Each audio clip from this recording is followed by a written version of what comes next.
My next guest says that professors and parents alike are recognizing that college students today struggle to handle even normal levels of stress, but it's possible for your college kid to be the exception. Studio 5 parenting contributor Heather Johnson says there are things parents can do to help your child succeed while they're away at college. She'll teach us what those things are before you send them off. Great to have you. And kind of a dual lens for you toward this topic. You're the parenting contributor, you're a parent yourself, a college parent, and you see those college kids in the classroom. We do. I see them in the classroom. I'm sending 2 off. My husband and I are sending 2 off this year. And again, it's what I see in my office all the time also. So there's lots of different lenses on this, and the need for us as parents to know how to best help our kids as they're heading off to college. My husband made a comment just a couple weeks ago where he said, you know, and we're not big worriers, but he said, I'm pretty sure I'm going to worry a lot more about our college age kids than I ever did about our little kids. And there's a lot of truth to that, whereas you have big kids, there are bigger worries and bigger problems and bigger challenges.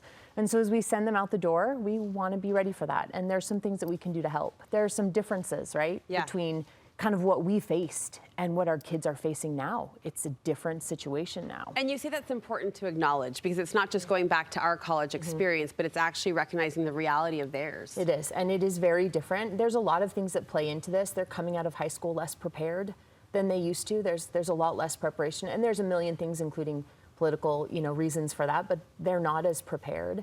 There is a parenting style right now that's been around for a long time where we fix it and solve it and helicopter it and lawnmower it, and we're taking care of those things so they haven't had to face up to those stresses like maybe generations in the past have had to. They also deal with social media, and social media proclaims to connect people, but it actually tends to do the opposite. It tends to disconnect them. And it doesn't matter how much we try to relate to that. We didn't have to face that. I didn't have to face that going from high school to college like our kids are facing. So we want to take into consideration this is a different time, and there are different unique challenges for them as they head out the door to start college. This first piece of advice gave me a little hiccup in my heart, and I'm assuming it almost made a hiccup in your heart as well, even though you know it's the sound advice. Right. And the advice is this: do not call and text your child every day. Do not. Don't you kind of want to? Do not call and text. But don't you kind of want to? You want the information, you want to know what's going on. Don't do it. Just don't do it. Sit on your hands, sit on your phone, do whatever it takes. Why is this a mistake? Doing that too much doesn't allow them the opportunity to actually venture out and navigate this space by themselves. The other problem with it is when we get in that habit, we tend to be reaching out because we've decided that the rate at which they reach out to us decides if we're a good enough mom or if they miss us, right? So we have that feeling where it's like, well, if they're not calling every day, they must not miss me, or maybe I didn't do a good enough job, or they don't want me. We make it about us.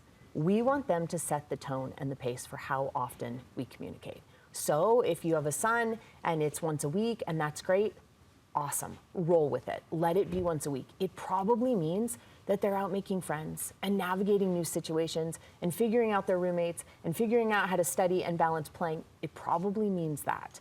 So until it means something different, we're going to let them set the tone. This next question puts my cards on the table. Is probably going to be the worst college parent ever, so please be on hot speed dial in about 10 years. But what if, if I never reach out, doesn't that send the wrong message? Right, and it's okay to reach out, but not every day, and not probably even every couple. Back off a little bit. So when you say let them set the pace, if they're reaching out once a week, maybe I'm reaching out once a week? Yeah, you can do that same thing. And again, if you're going 3, right, and you never hear from them, we're obviously gonna reach out and do those things.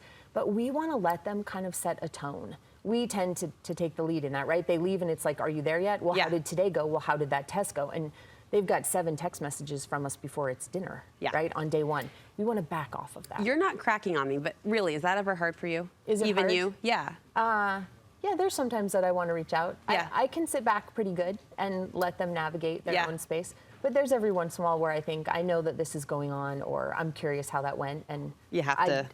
Yeah, sometimes my pace is different than their pace. All right. You want us as college parents to encourage our college kids to set their own downtime.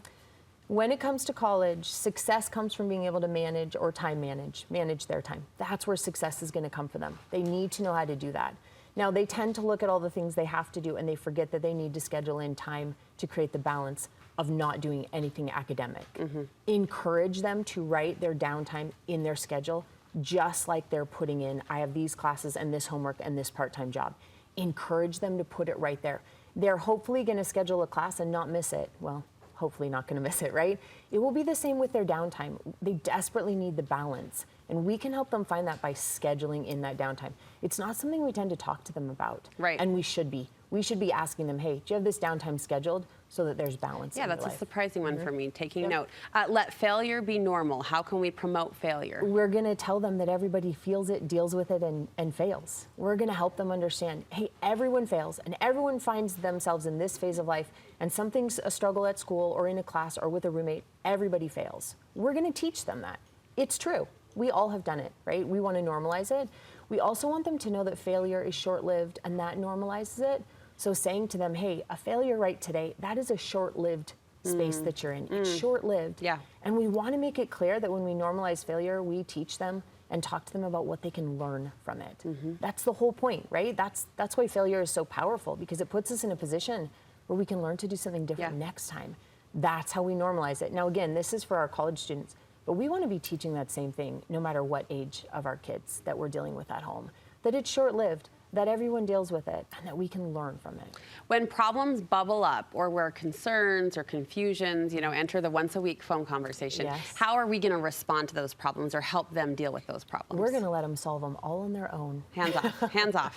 We're going to work really hard to let them solve them. Now, here's what's funny. We're going to start doing this by first not giving them the solutions. We're going to encourage them to go find the solution. So when they reach out and say, what do I do about these classes? Go talk to an academic advisor. Yeah. Well, how do I navigate whatever's going on in my dorm room? Well, go find someone who can help with that. It very much has that adage. In fact, we just did this with our daughter. Last week she came to us and she needs an external hard drive to take to college. And so she said, you know which one's the best? And my husband said, go do some research, see what you can figure out, and then come on back and let us know what you discovered, right? It's that ability for them to solve their own problems. Now, one key to this is they tend to like to reach out with problems through text message. Tell your kids that if they have something they want to discuss, they can place a phone call to you, opposed to text messages. And have them actually use a phone to make a phone call. And if there are going to be problems you're going to talk through, do them by talking, opposed to by texting. So that there is that space where you can actually understand each other. And they can better understand that you're not being dismissive and that you're not trying to write them off. A text that says, go figure it out or go find someone who can help is very different than when they actually call and have to propose the problem to you. And then the two of you can have that discussion. So encourage have it the be phone a phone call. I like that. I like that a lot. You want us to encourage them to be off balance? What does that mean? Yes. College is all about, in fact, life is all about being off balance, right? Having to have a part-time job while you're a full-time college student, you're going to feel off balance. Walking into an apartment where you don't know anyone and they're about to be your roommates for a full year, that's feeling off balance, right? Going into a college class that's really challenging and, pokes at all your weaknesses, that's being off balance. Let them be off balance. Let them navigate these new situations that put them in circumstances where they don't actually know what to do so that they can figure it out. Off balance, uncomfortable, see them the same way. Let them do that. Let them be uncomfortable. Let them be uncomfy. Yes. A final piece of advice from you to us is to arrange accommodations. What does that mean? We all might be in a situation, or you might be in a situation where you have a college student who needs accommodations, needs to talk to someone at school to say, I need extra time on a test, or maybe I'm dealing with a mental health issue. Help them arrange those accommodations very first thing. We tend to do it in elementary school, where we're pretty good at that. We then do a lot of that work in high school, but we tend to forget where there's room to do that in college. So if you have a college student who needs help with any of those things, carry on those accommodations, get them in to talk to someone right away.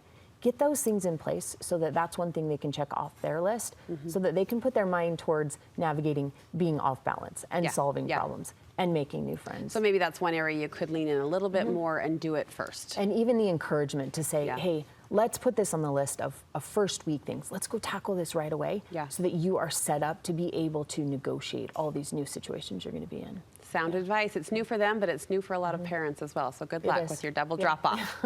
Double college kids. Heather coaches families and individuals. You can find her contact information on our website.